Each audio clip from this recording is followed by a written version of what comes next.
não para, Jesus. Abençoa, Jesus. Deus abençoa.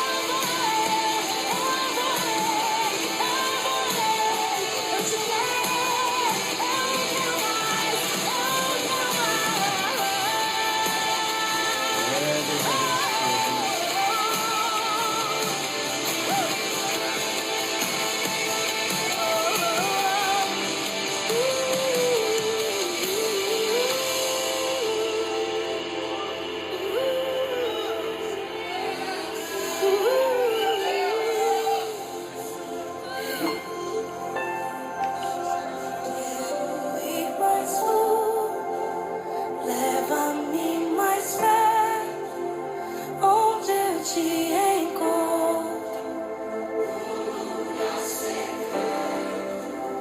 aos teus pés me rendo, pois a tua glória quero ver.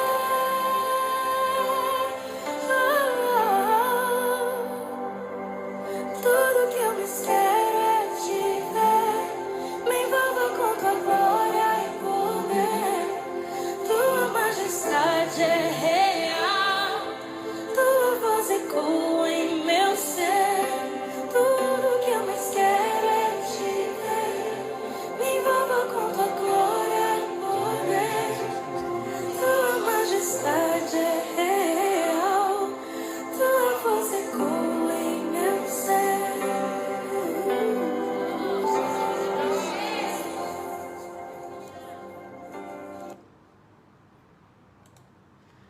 A graça e a paz do Senhor Jesus, irmãos. Deus abençoa grandemente esta noite. Atrasamos um pouquinho o vídeo, essa live. Meu computador resolveu reiniciar e atualizar momentos antes, né? Mas estamos aqui para a honra e glória do Senhor Jesus, né? Antes de orar, irmãos, esse hino, né? Tudo que eu mais quero é te ver, né? Então nós estamos aqui de passagem nessa vida, porque o nosso destino final é se encontrar com o Senhor, né? E eu lembro da passagem que quando Jesus foi crucificado, os apóstolos estavam amedrontados, né? Estavam amedrontados ali, com a possibilidade deles também serem perseguidos, né? Todo mundo com medo, acovardado mesmo, os apóstolos. Mas, quando Jesus ele volta em um corpo ressurreto, aquilo ali, aquela visão, né? Aquele encontro com Jesus, num corpo glorificado, aquilo ali mudou tudo. Mudou tudo. Os apóstolos, de acovardados, passaram a pregar o nome do Senhor Jesus de forma corajosa, porque eles foram perseguidos, apedrejados, eles foram encarcerados, né? Tinha que se reunir em caverna, em porão, né? Então realmente a visão, né? Tudo o que eu mais quero é te ver. E os apóstolos tiveram aquela oportunidade ali de já ter o vislumbre do Senhor Jesus ressurreto. E aquilo deu coragem para eles, né?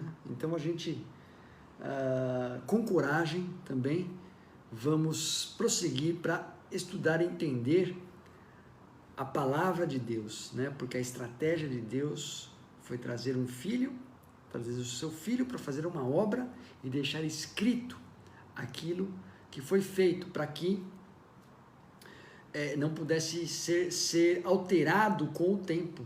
Então esta palavra foi escrita já há milhares de anos e ela está à nossa disposição para que possamos entender e compreender o plano de Deus. Então vamos orar, igreja.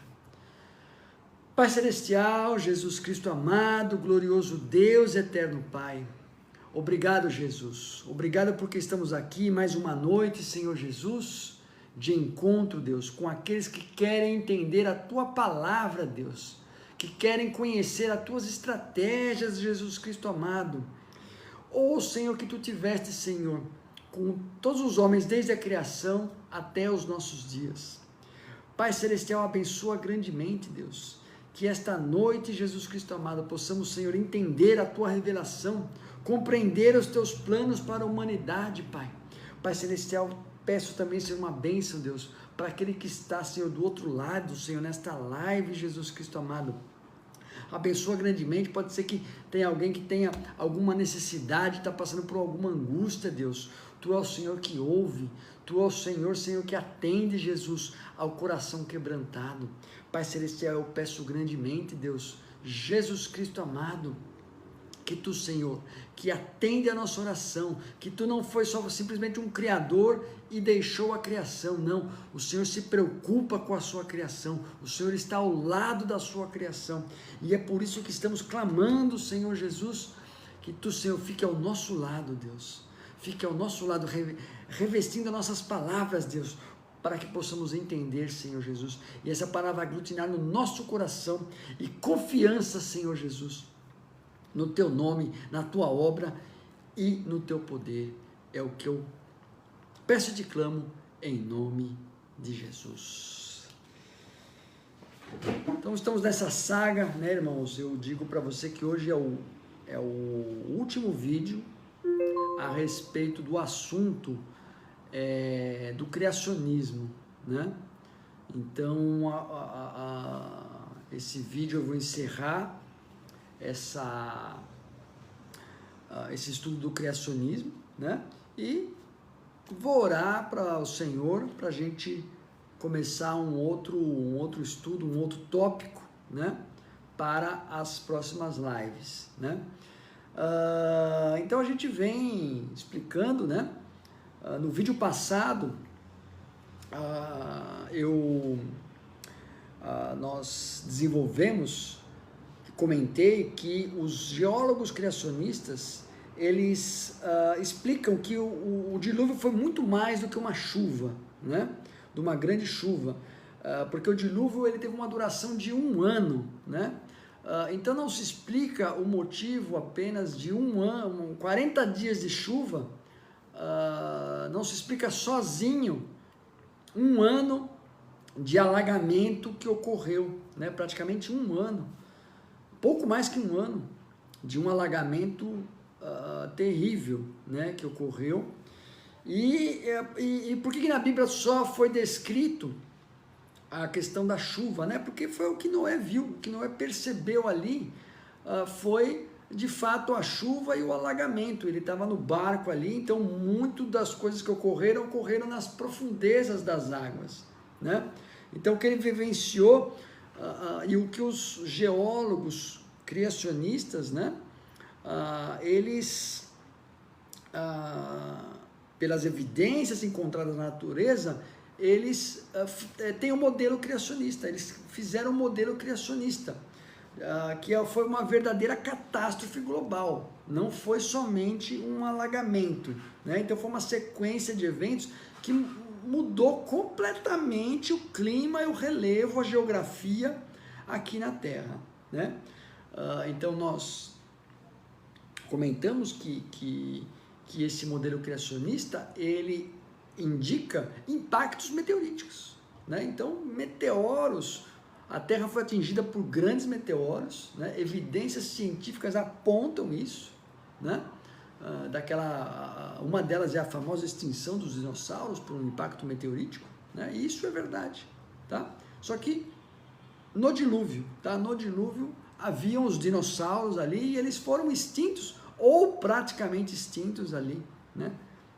Salvo se Noé guardou alguns, um ou outro casal de dinossauro para que eles pudessem perseverar e continuar depois, mas não prosperaram, a verdade é essa, eles foram extintos, né?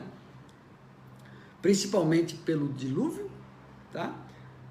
Mas também pelas condições mais difíceis da natureza e a predação humana, né? A predação humana também. Então, impactos meteoríticos, né? Isso desestabilizou a crosta terrestre. A crosta terrestre ela foi afetada por grandes terremotos, né? Então, grandes terremotos assolaram aqui a Terra. Então, a crosta terrestre ela foi colapsada, né? Aquele dossel, ou seja, aquela camada grossa de nuvens que protegia e fazia com que o globo terrestre fosse uma verdadeira estufa, né? Também colapsou, quer dizer, a chuva veio de cima, né? E também veio das profundezas, né? Então veio, alagamento foi água por cima e água por baixo, né? Então grandes terremotos causam mega tsunamis, né? Então mega tsunamis varreram e aí as mega tsunamis elas moldaram o relevo da Terra juntamente com o vulcanismo extremo, né? Aquele vulcanismo, porque as placas tectônicas se movimentando absurdamente, gerando terremotos, causando vulcanismo, né? Aquele vulcanismo, não aquele de cone, né? Pode até ter ocorrido, mas principalmente aquele basáltico fissural, que é aquela rachadura enorme de fora a fora e expelindo magma, né? Então esses eventos geológicos, uma verdadeira catástrofe global que aconteceu, vamos dizer, até no subterrâneo, assim, na profundeza, né? Noé não estava nem conseguindo, ele percebia, óbvio, no barco ali, as grandes ondas, né? Já falei que a arca foi projetada para suportar grandes ondas, não somente de uma simples chuva, né? Então, de fato, realmente, Deus preparou tudo para mudar a geografia da Terra, mudar o clima e a geografia da Terra. Esse foi o objetivo, né? E essa mudança drástica do clima a gente vê lá, a gente vai ler bastante a Bíblia hoje, tá, irmãos? Então, prepara a Bíblia aí, já deixa ela no ponto aí, porque a gente vai ler bastante a Bíblia. Vamos lá, vamos começar então. A confirmação da mudança drástica do clima. Então vamos lá em Gênesis 8, 21 a 22. Gênesis 8.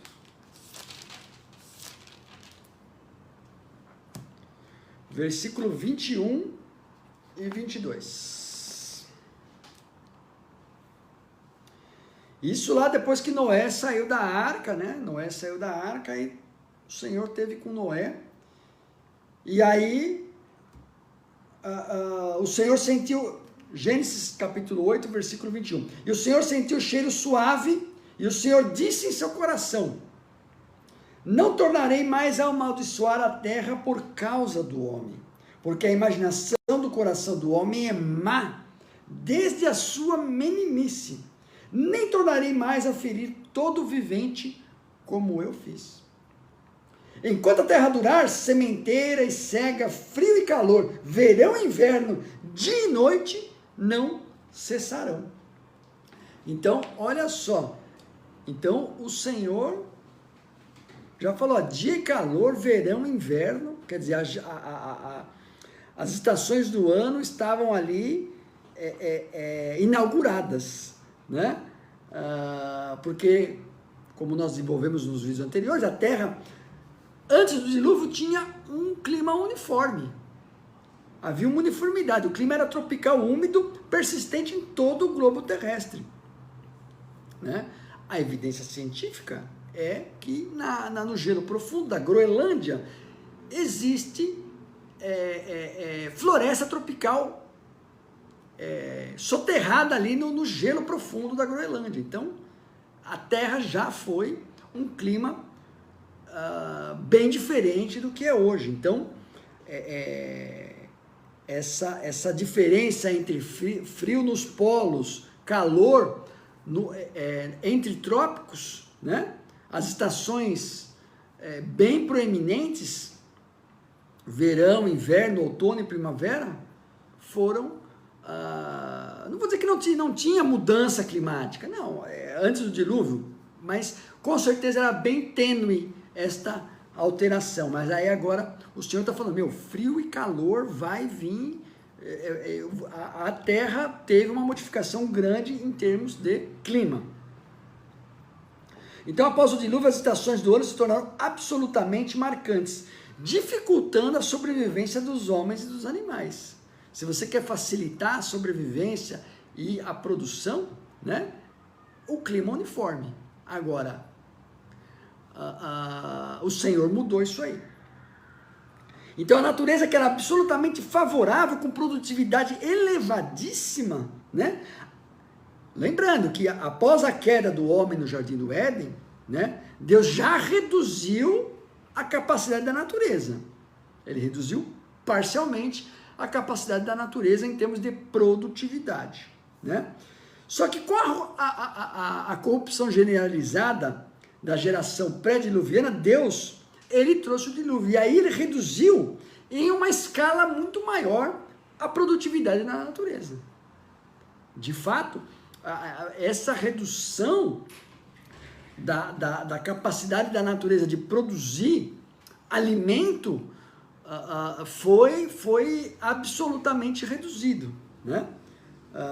Então, a produção de alimentos a partir do dilúvio seria conseguida através de muito esforço.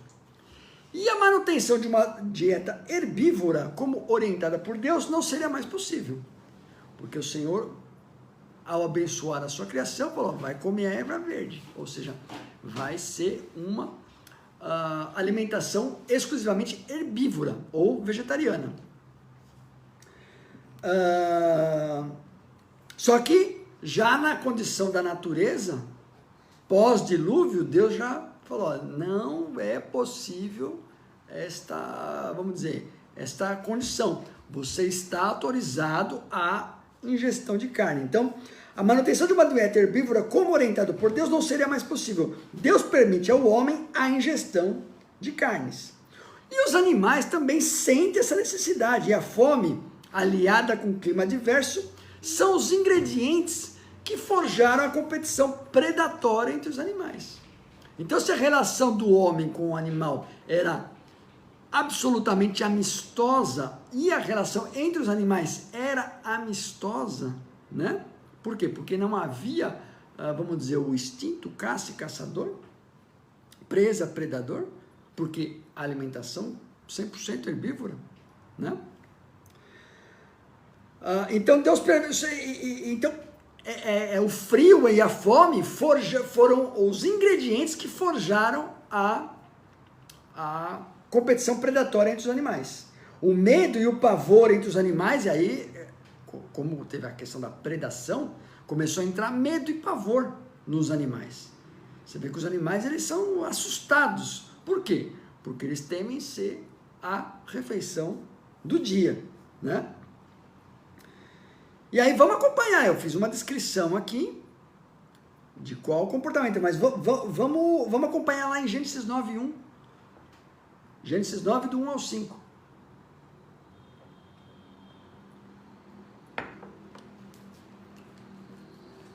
Gênesis 9, do 1 ao 5.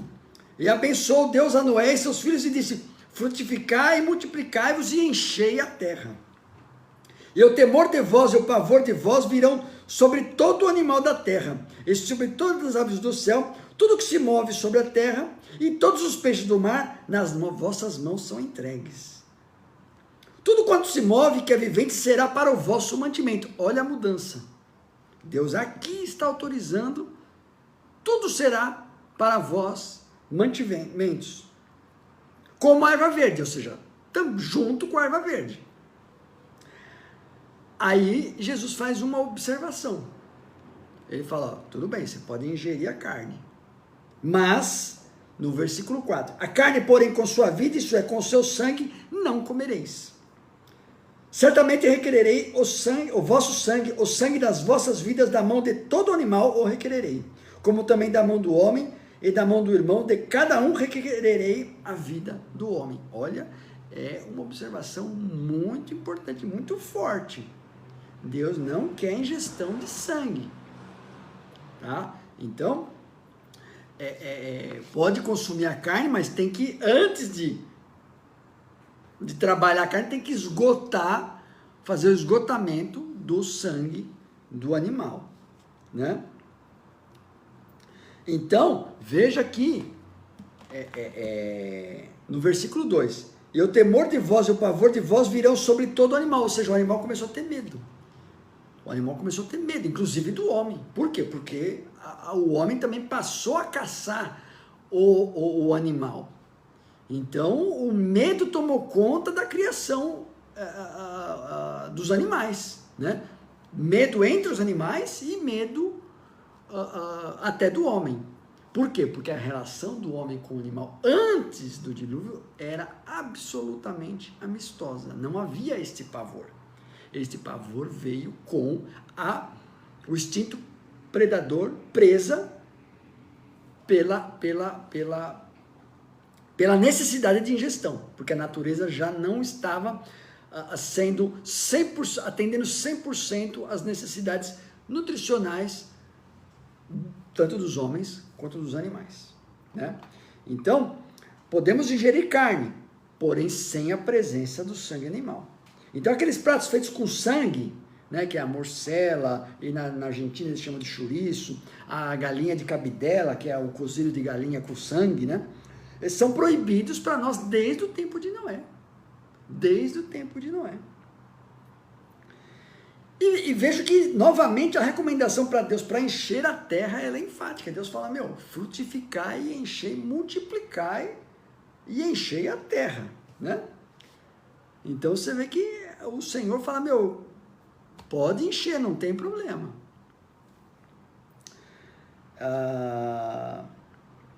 E eu vejo também que Deus ordena que os homens estabeleçam entre si a resolução de conflitos.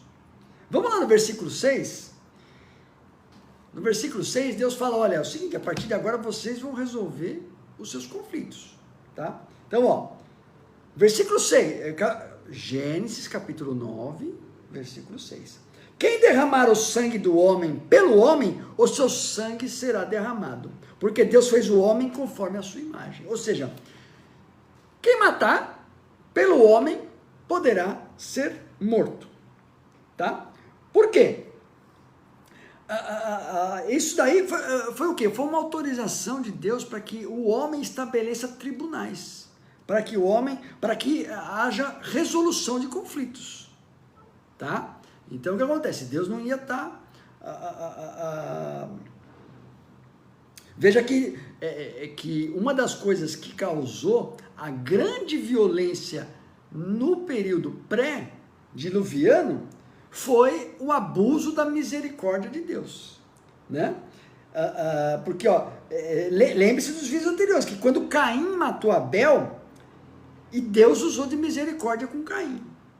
Caim foi lá, matou Abel, e Deus usou de misericórdia, falou, tudo bem, eu não vou te matar, eu vou te proteger, e aquele que vier contra você, eu vou castigar 7 vezes mais. Então, esta permissão foi o estopim para que outros cometessem violência, e aí reivindicasse essa imunidade. Reivindicasse, olha, se Deus poupou Caim, ele tem que me poupar também. Se Deus protegeu 7 vezes, deu proteção 7 vezes para Caim, então ele tem que me proteger até mais. Lembra de Lameque, que quando ele matou 2 pessoas, ele reivindicou proteção 70 vezes 7. Então o que acontece? Deus falou, olha, não, então vocês vão resolver entre vocês. Se alguém matar o outro, o homem pode fazer a execução da pena de morte. Não estou aqui defendendo nada, só estou dizendo que era uma condição que Deus permitiu na época para que o homem resolvesse entre os homens a mediação de conflitos, tá?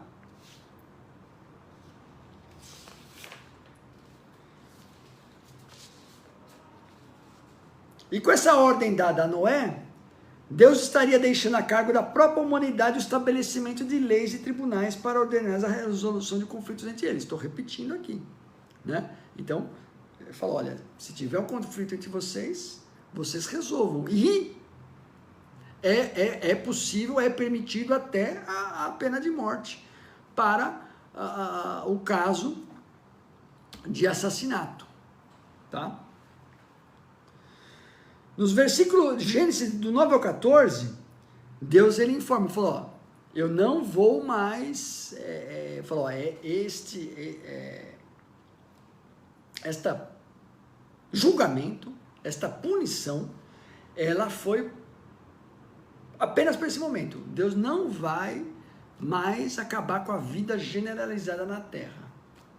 Então, Deus falou, não vou trazer essa inundação generalizada, tá? E ele faz essa promessa aqui, no versículo 7 ao 14.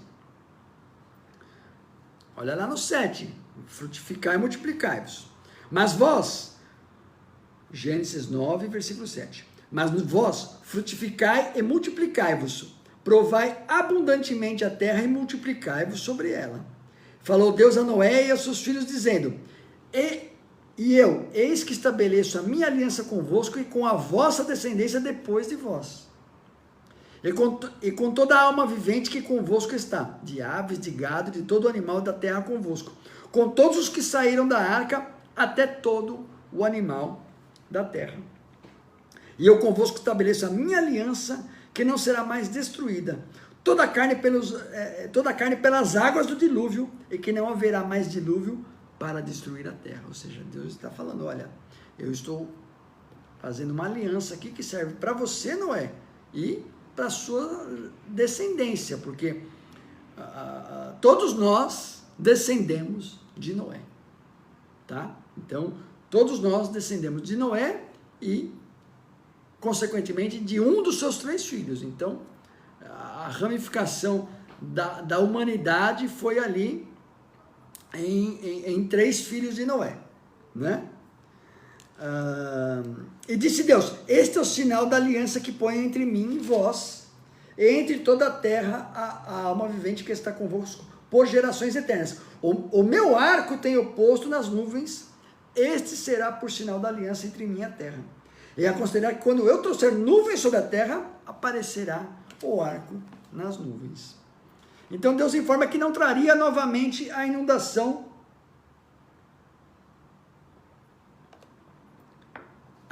de água para acabar com a humanidade. E o arco-íris seria esse sinal. E eu lembro, irmãos, que o arco-íris, ele é um símbolo, basicamente um símbolo cristão. Tá? Ele sempre foi um símbolo cristão. Nas últimas décadas é que o símbolo do arco-íris foi o pessoal do LGBT, né? Ele começou a utilizar extensamente o arco-íris, né, para identificação. E essa utilização extensa praticamente capturou, né, esse símbolo tão bonito que era próprio dos cristãos. Então, esse símbolo, ele é um símbolo de não destruição, né? Biblicamente é um símbolo, olha, de não destruição, né? Que é um símbolo cristão. Muitas igrejas, né, utilizam o arco-íris no seu logotipo, né? Nas últimas décadas é que isso acabou mudando de figura, né? Quem sabe se a gente volta a usar, né? Pega de novo essa simbologia, né? Enfim. Então nos versos de 20 a 29, aí depois do dilúvio, né, Deus deu ordem, falou, multiplica, se espalha sobre a terra. Aí no 20 e 29 descreve uma situação constrangedora que Noé vivenciou com seus filhos. Olha a situação constrangedora de Noé, né? E começou Noé a ser lavrador da terra e plantou uma vinha, né? E bebeu do vinho e embebedou-se, descobriu-se no meio da sua tenda. E viu Cão, pai de Canaã, a nudez do seu pai. E fez saber a ambos seus irmãos do lado de fora. Quer dizer, viu o pai pelado e já foi fazer fofoca. Então tomaram Sem e Jafé uma capa, puseram sobre ambos os seus ombros, e indo virados para trás, cobriram a nudez do seu pai. e os seus rostos estavam virados, de maneira que não viram a nudez do seu pai. Ele despertou Noé do seu vinho e soube o que o seu filho menor lhe fizera. Ele disse: maldito seja Canaã, servo dos servos, seja os seus irmãos. E disse: bendito seja o Senhor Deus de Sem, e seja Canaã por servo. Alargue Deus a Jafé, e habite nas tendas de Sem, e seja-lhe Canaã por servo. Ele viveu Noé depois do dilúvio 350 anos. Você vê que o Noé, ele era da geração antediluviana, né? Então ele foi beneficiado a vida inteira por uma natureza absolutamente abundante, né? Em termos de clima, radiação, alimentação, né? Então Noé, ele teve uma vida longa, né? Seus filhos também, ou seja, a diminuição da Idade Média foi paulatinamente, conforme a influência, vamos dizer, da natureza anterior, foi se perdendo, né? Foi se desgastando, né? A capacidade de sobreviver mais de uma centena de anos aí, dos descendentes aí de Noé, né? Então veja bem, olha só, então uma situação constrangedora. Noé, ele falhou ali, então ele poderia ter tomado um pouquinho de vinho, mas ele exagerou, mas nem por isso, nem quando há um erro, né? Foi lá, Cão, né? Os filhos de Noé Cão, Sem e Jafé, tá? Então, Cão foi lá e revelou vamos dizer, a condição do seu pai. Então, ele, de fato, ele errou. E aí, Noé, o que acontece? Ele tinha uma autoridade muito grande, né? Noé tinha uma autoridade muito grande, né? Ou se para nós, de repente, talvez não seja muita coisa o que aconteceu, mas naquela época incomodou grandemente Noé, né? E aí ele usou essa autoridade que ele tinha para pesar sobre os seus filhos, né? E pesou sobre Canaã, que foi quem revelou a nudez do seu pai, né? Então, como eu falei aqui, todos os povos se originaram dessas três filhos de Noé, Sem, Cão e Jafé. Então, existem estudos quais são os povos descendentes de Sem, quais os povos descendentes de Cão, quais os povos descendentes de Jafé. Existem estudos, mas são estudos, são até povos que já não existem mais, né?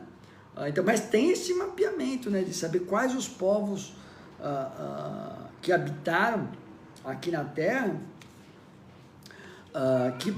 que pertenceram a cada um a um dos irmãos. Mas o que acontece? Desses estudos, os povos principais, assim, que estão aí até hoje, né, são os povos de Sem, né, que deu origem aos povos semita, tá? Então, o semita vem de Sem, né? Os descendentes de Sem são os semitas. E esses povos semitas, os principais é o povo árabe e o povo judeu, né? Você vê que estão aí até hoje, né? Canaã, né, que é Cão deu origem aos povos da região de Canaã, né, que é onde está situado Israel hoje, né? Na época, os descendentes de Cão que habitaram ali. E aí os povos que já não existem mais, são até citados na Bíblia, mas são heteus, jebuseus, amorreus, entre outros, e tem muitos outros, né? Só que esses aí foram dizimados quando o povo de Israel entrou para conquistar a terra prometida, né? Da saída do Egito, de Israel, 40 anos no deserto, aí eles entram na terra prometida. Era Canaã, né? A terra prometida, aonde habitavam os descendentes de Cão. Então você vê que se confirma a palavra de Noé, de que os semitas, ou seja, os descendentes de Sem, iriam dominar sobre os descendentes de Cão, né? Os cananeus, né? Então essa foi o peso e a autoridade de Noé, que, enfim, acabou pesando, né, sobre um dos seus filhos pelo delito que ele cometeu, né? Então, enfim, aí a história bíblica se desenvolve com o relato bíblico se desenvolve com quais os nomes dos descendentes de Sem, de Cão e de Jafé, até de que realmente a terra ela é extensamente povoada novamente. Mas, ainda que a terra estava sendo bastante populada, o pessoal estava querendo se concentrar, né? O pessoal não estava querendo desbravar novas terras assim para muito longe. Eles estavam concentrados. E aí os filhos de Noé, os filhos dos filhos de Noé, né, tiveram um novo desvio de conduta, né? Quer dizer, tiveram um novo desvio de conduta. Quer dizer, você vê como a natureza humana, ela tende a corrupção, né? Tende a falhas, né? Então, o homem é um ser a ser domado, né? Biblicamente o conceito é esse. Se você deixar o homem pelo homem, né, sem regramento, ele vai sempre aumentando a corrupção, né, sempre aumentando o delito, né? Enquanto que o regramento, o peso, o governo moral de Deus é que consegue refrear esse instinto maligno do homem, né?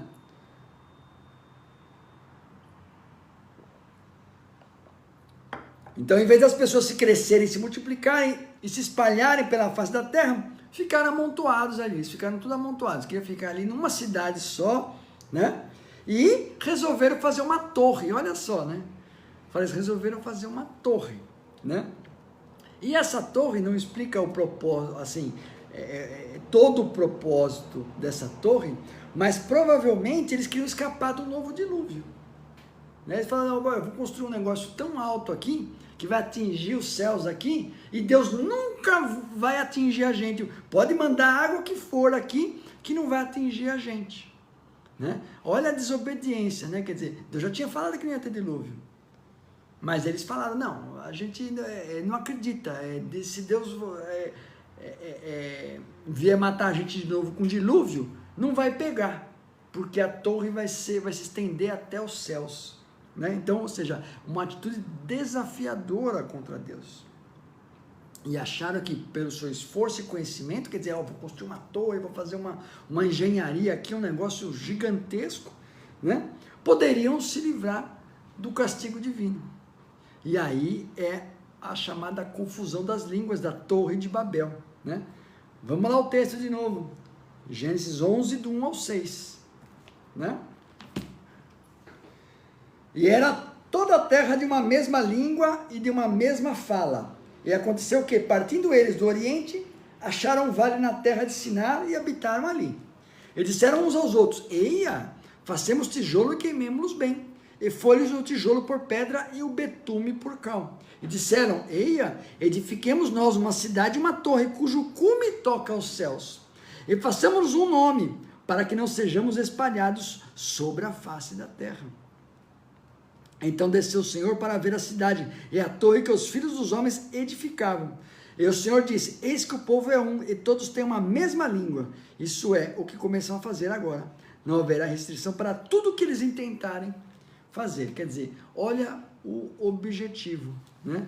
Quer dizer, é um cume, é uma torre que toca os céus, quer dizer, enorme, né? Façamos um nome, quer dizer, eles queriam se juntar como se fosse um único povo, né? Façamos-nos um nome, quer dizer, vai dar para que não sejamos espalhados sobre a face da terra. Eles queriam, o objetivo é ter vamos dizer, um governo global, né? Com o objetivo também da torre elevada. Não está no texto aqui, mas eu entendo que um dos objetivos também era evitar também o alagamento, um novo alagamento, para que o Senhor não destruíssem, né, novamente a população mundial, né? Então eles acharam, não, com a nossa engenharia, com o nosso esforço aqui, não sei o quê, nós vamos fazer algo que vai escapar do castigo divino. E aí Deus, ele falou, olha, não é este o meu objetivo. O meu objetivo era o quê? Se espalhasse sobre a terra. Se espalhasse sobre a terra. Vários povos, né?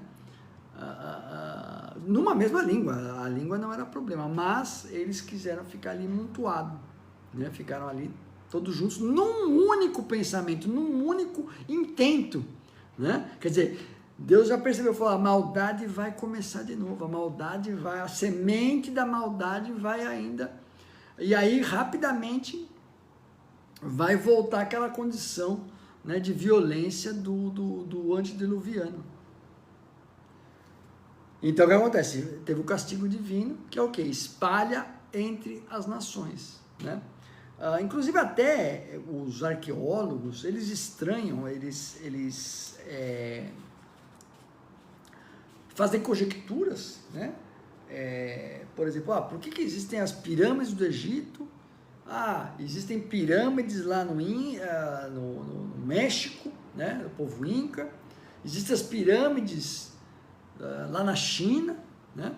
E elas têm semelhanças geométricas de posicionamento em que o pessoal fala, como é que povos tão distantes se juntaram ali, receberam a mesma informação. Na verdade, eles já estavam juntos em um primeiro momento.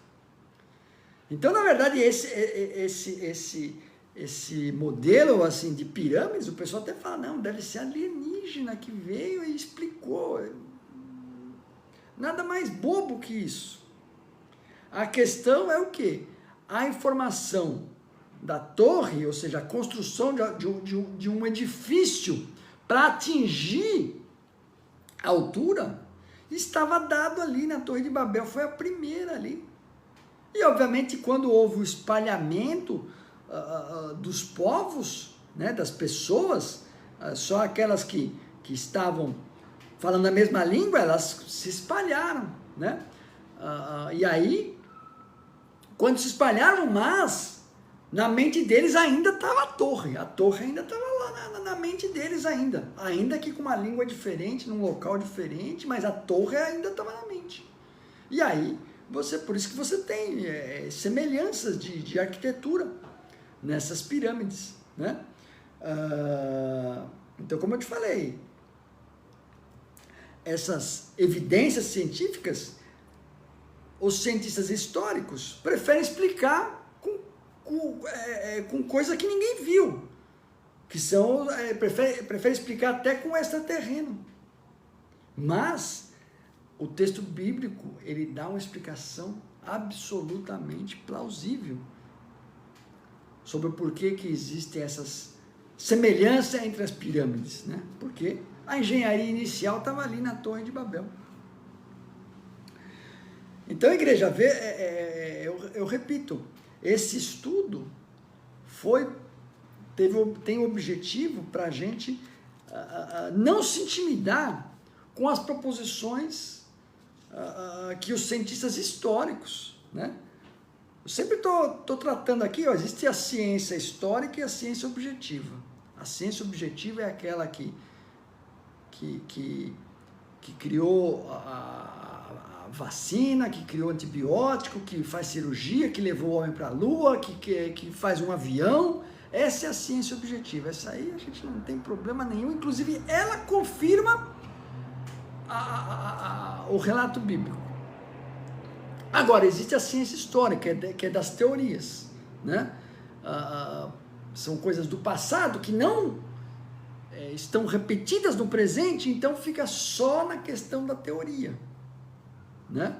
E aí, os cientistas, eles abusam, eles usam os bons resultados da ciência objetiva para falar da ciência histórica e desqualificar o texto bíblico, né? Então, um dos objetivos é esse, os cientistas históricos que não aceitam o relato bíblico, colocam isso falando, não, o relato bíblico é questão de religião, nós não tratamos com isso, e não, a Bíblia também é um relato, também é um registro, porque você vai ver nome de cidade, da antiguidade, está na Bíblia, quando você vai ver, tem registro arqueológico. Cidades, guerras, enfim, dezenas, centenas e centenas e centenas de evidências científicas que corroboram um relato bíblico. Mas ainda assim, eles acham, não, a Bíblia é apenas um livro de religião, né? Não pode ser utilizado para você entender a geologia e a antropologia. Então o que acontece? Esse espalhamento das pessoas, né? Então você vê que a arca ela foi pousada ali no Monte Ararat, né? Que na verdade é uma região do Ararat, né? Não existe um monte específico, né? É a região do Ararat, né? Que ali é na Turquia, na atual Turquia. Então dali as pessoas e os animais eles se espalharam. Então você vê que os animais maiores e com menos mobilidade, eles ficaram próximos ali, eles migraram ou para a África ou para a Ásia Menor. Os animais menores e com mais mobilidade, aí eles migraram por todo o globo, né? Existe uma ligação, a gente no mapa mundi parece que é longe, parece que é longe a Rússia, né, da América do Norte, e na verdade é pertinho. Na verdade é pertinho, ali tem o Estreito de Bering, em que os animais, ao irem para o norte, eles povoaram ali, conseguiram passar pelo Estreito de Bering, né, e povoaram o continente americano. Também conseguiram, através, como a geologia, o modelo criacionista, ele entende que com o dilúvio houve realmente a famosa era do gelo, em que realmente a Terra ficou bastante com uma cobertura de gelo muito grande. Isso permitiu, o nível do mar ficou bem mais baixo do que é hoje. E isso permitiu a migração dos animais por todo o globo terrestre. Então os animais eles migraram ali da sudoeste asiático, né? Saíram da Turquia, foram para o sudoeste asiático, do sudoeste asiático foram para a Oceania. Por quê? Porque estava bem raso ali, por conta da era do gelo, né? Estava bem raso e permitiu a migração dos animais. A mesma coisa no Estreito de Bering ali em cima, em que tanto homens e animais conseguiram passar e migrar pelos continentes. E, enfim, os animais menores, né, até aves, aí eles povoam o globo por tudo quanto eles são já animais migratórios, né, por natureza. Então esta é a formação da geologia que nós temos hoje, igreja. Então é muito importante que o modelo criacionista ele dá resposta a todas as evidências científicas que são comprovadas. Então nós não temos que nos intimidar com proposições evolucionistas, né, de milhões e milhões de anos, geologia de milhões de anos. Por quê? Porque o modelo criacionista ele se encaixa muito melhor do que o modelo evolucionista. Mas existe um preconceito, existe uma vontade de deixar sempre o relato bíblico na prateleira da religião. Falar, não, isso aqui é religião, nós não vamos discutir. Então, igreja, eu chego no dia de hoje, finalizando esse estudo da introdução ao criacionismo, né? Tivemos uma jornada bastante extensa, espero que vocês tenham gostado do conteúdo, né? Eu me preparei, estudei tanto o texto bíblico quanto fontes criacionistas, né? Eu destaco aqui a Sociedade Criacionista Brasileira, né? scb.org.br, e também o site de Teoria do Design Inteligente, o tdibrasil.com.br. Inclusive, o design inteligente é uma coisa que está ele tá sendo muito alvo de preconceito. Por quê? Porque o pessoal, a teoria do design inteligente é o quê? Encontrar na natureza situações em que é impossível que ela tenha se gerado pelo acaso, ou seja, deve ter um criador com um propósito específico que planejou aquela situação, né? Que é o que nós estamos trabalhando aqui, da criação de Deus, dos animais, da terra, de tudo. Só que sem mencionar quem é o criador, né? Mas ainda assim, eles, tudo cientistas catedráticos que fazem, que desenvolvem a teoria do design inteligente. Muitos são criacionistas, sim, mas eles não envolvem a questão de quem é Deus, né? Mas sim evidência de que há um Criador, qualquer que seja.